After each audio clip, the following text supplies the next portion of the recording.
Let's now we go with Kundai. It says, "Hi, Ave. I'm Kundai. I'm a 3D character artist from the UK, looking to land my first official game industry job. My goal is to figure out what I need to adjust, focus, and or add in order to excel at my work to that next level. Let's take a look." Kundai. Okay, good stuff, man. You have a lot of pieces. That's always good. Have some good stuff right here. Take a look. I'm gonna click on some of them. So, for instance, this one right here looks interesting. This is the like a hair card groom. What were you using here? Xgen. Okay. Okay, Xgen and curve tools. But is this actual hair cards? Okay, it is hair cards. Nice. Yeah. Yeah, this looks nice. I like it. I think it's a little bit too clean. Like for a Minotaur, it looks a little bit too clean, especially on this area right here. I'll probably like add a couple of extra strand hairs or something like that. It's not bad. And the fact that you know the full pipeline, that's valuable. Blat Dracula. So the first thing that jumps to me on this particular character is the anatomy, right? Like there are anatomy issues here. Some of the muscles are like not connecting perfectly fine. We had this, oh man, I'm not sure why that particular short got viral, but we had this discussion and people were losing it because I said that the abs, like you cannot have 8 abs or 10 abs. And it's not exactly what I said, but you know how people like to take things out of context. What I was saying is that abs can be tricky, and you made the exact same mistake right here. So this is the navel. On top of the navel and before the ribcage border, right, you can only have 2 abs like this. So you added an extra ab right there that doesn't exist. Then below the navel, you usually have just 1 ab. But yes, some people can have another extra set of abs right here, depending on genetics. So technically, if you're gonna have the 10 abs that people were like, oh, I have 10 abs and I can flex, and it was like, yes, I know, I understand. But if you're gonna have 10 abs, the way that they're gonna be distributed is as follows. From the navel, you're gonna have 2 abs right here, 2 abs on top of the navels, and 1 final little ab on top of the ribcage border. That's usually how you would see if you're gonna have 10 abs, which again, it's not very common. If we look for the abdominal muscle, right? Like a normal anatomy book is going to show you this right here, which, as you can see, navel, 2 on top of the navel and 1 on top of the ribcage border right there, and then 1 big below the navel.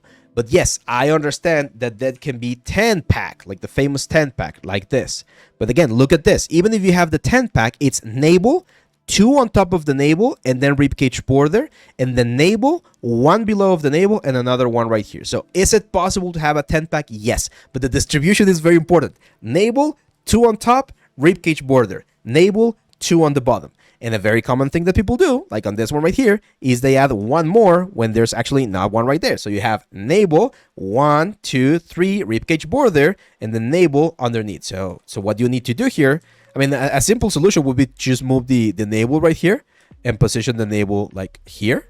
That way you have 1, 2, and 3, but it doesn't match, of course, anymore. So just like combine this 2, you get into a single abdominal right here, right? But like that. And then 1 on top of the ribcage border. And then if you want to have a couple more underneath the navel, that's fine. So yes, you can have 10 packs, you can have 8 packs, you can have anything, but the distribution doesn't change. And I can fight you on this. I will die on this hill. You cannot change the distribution. You're not going to have 6 or 7 abdominal muscles on top of the navel. There's a very specific distribution that happens, okay? So be very careful. Again, look at this, right? Navel, 1, 2, 3, 4, ribcage border. 1, 2, 3, 4. There you go.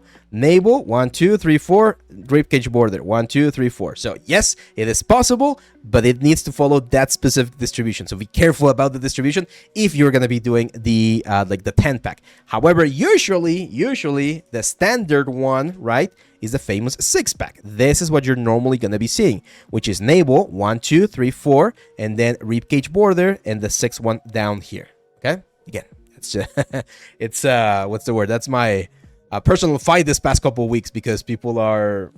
Personally, I have no. Yeah, I have a single one. It's a single big belly that I have as well. But but yeah, that was it was a funny fight. Like people were getting really mad at the comments because I said that you cannot have more than more than the 6 pack. I'm not sure. I mean, they could be AI, but I've seen like someone mentioned like it is possible to have something like this again. Navel 1, 2, 3, 4, 5, 6, 7, 8, 9, 10. So yes, it is possible to have like that definition, but the distribution needs to be very precise. Okay. So yeah. Where is it here? So let's go back to that one. Take a look. I do also feel like the paint is getting a little bit muddy on this character right here, my friend. It's difficult to judge. Usually, if you're going to be doing hand painted stuff, you also want to show like a clean, just like the color render so that we can appreciate it. Definitely super stylized right here. Like that's a super thin, what's the word? There's a super like thin like ribcage or waist right there. Smile on it. This one looks nice. One of the things that you need to do here, man, is you need to add more texture variation. This is very, very common here. Let me show you. So if you have this like pack, right? This leather bag or whatever, that like there's a couple of telltale signs that tell me this is CGI, right? Like this looks just like too perfect. Like look at the straight line right there. Oh. So if you take a look at this, this is perfectly straight. The belts are also perfectly straight. What we would expect to see here, if the belts are actually creating a little bit of pressure, is this thing to sort of like roll out and create some like interesting folds in fabrics to really break up that leather stuff. Same for this one. Like you're not gonna have a perfect line there on the leather. So one part of the leather is gonna be falling down a little bit more. This part is gonna be pushing to this other side. I wanna see some wrinkles. I wanna see some tension happening from those belts. That's the kind of stuff that's gonna really change how something like this looks. It's not gonna look exactly like perfect CGI stuff, and we're gonna start having a little bit more variation. Same for color stuff, right? So for instance, this belt right here, one of the things that we can do is we can add a little bit of metal edgeware here on this area to really sort of like break down some of the information on the belt. I don't see the like on a belt buckle, you know how on a belt buckle there's always a little like hook that goes through the belt buckle. I'm not seeing that here. So if there's no belt buckle holding this thing right there, or that little like a stick, then this thing is just gonna come undone, and the whole thing is gonna fall when this character is moving. Same thing on the metal. See how the metal looks very CG? There's like just like noise and surface variation. You need to be able to really describe a little bit more of the shape with your textures, with your models. Okay, so be very careful on how we integrate the different things so that it doesn't look like just like this very simple CGI things, just like layers upon layers of things. The character looks very nice. Like I like the hair, I like the teeth. Like you did a good job on that stuff. Like that's tricky. It's tricky to do something like this, but I just feel like the armors, they can't just look like extractions that you did maybe from ZBrush or something like that. So, or Blender in this case. So be careful with that, okay? And then this Minotaur, similar stuff. I like the layering. This looks a little bit better with all of the belts and stuff. We need to work a little bit more on the texturing. I'm not sure if you've seen the Substance Painter course that I have, but we do a dwarf character, and his has belts and armor and pieces and a lot of things. So you might benefit from that one as well. Because right now, Kundai, one of the things that I think we're missing is the artistic side of things. I can see that you already have the technical skills, right? Like you know about UVs, you know about rigging, you know about animation, you know about everything. But now we need to push some of these elements to the next level in terms of like texturing, in terms of forms, in terms of sculpting and things like that. Okay, good stuff. Yeah, topology is great. UVs are fine. So it's more about pushing the quality of the work now rather than the quantity. Okay, let's go to the next one.